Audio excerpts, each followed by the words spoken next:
Good morning, শুভ সকাল। আশা করি ভালো আছেন সবাই। তো ভালো নেই বাংলাদেশের ফেনী সহ বিভিন্ন বিভাগের কিছু মানুষ। বন্যার কারণে তাদের জীবনযাপন অনেক কষ্টের হয়ে গেছে।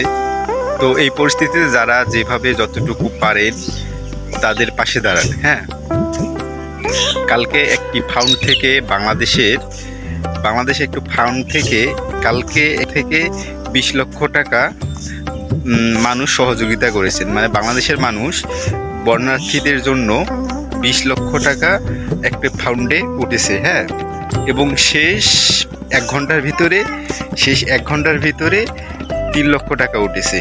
তো যারা এই মানুষগুলোর পাশে দাঁড়াচ্ছেন, যারা যতটুকু পাচ্ছেন তাদেরকে সাহায্য করতেছেন, তাদেরকে অসংখ্য ধন্যবাদ। তাদের মঙ্গল হোক। তো আপনারা যে যতটুকু যেভাবে পারেন তাদের পাশে দাঁড়ান। হ্যাঁ, মানুষের পাশে দাঁড়ানোর সময় চলে এসেছে। আপনারা সকল অসহায় মানুষের পাশে দাঁড়ান, যে যতটুকু পারবেন আর্থিকভাবে বা যে কোনোভাবে তাদেরকে সাপোর্ট করুন, তাদের পাশে দাঁড়ান। আমি নিজে কালকে আমার সামর্থ্য অনুযায়ী আমার যতটুকু অ্যাবিলিটি আমি কালকে কিছু টাকা একটি অ্যাকাউন্টে সেন্ড মানি করি।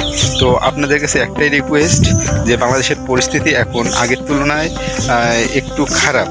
তো এই খারাপ পরিস্থিতিতে সকল বন্যার্থীদের আপনারা পাশে দাঁড়ান, তাদেরকে যতটুকু পারবেন আপনি সাপোর্ট করুন, যেভাবে পারেন তাদের পাশে দাঁড়ান। তো আজকে এটুকুই নিয়ে, তো সবাই ভালো থাকবেন। পরবর্তী বিষয়ে কথা হবে। ধন্যবাদ সবাইকে।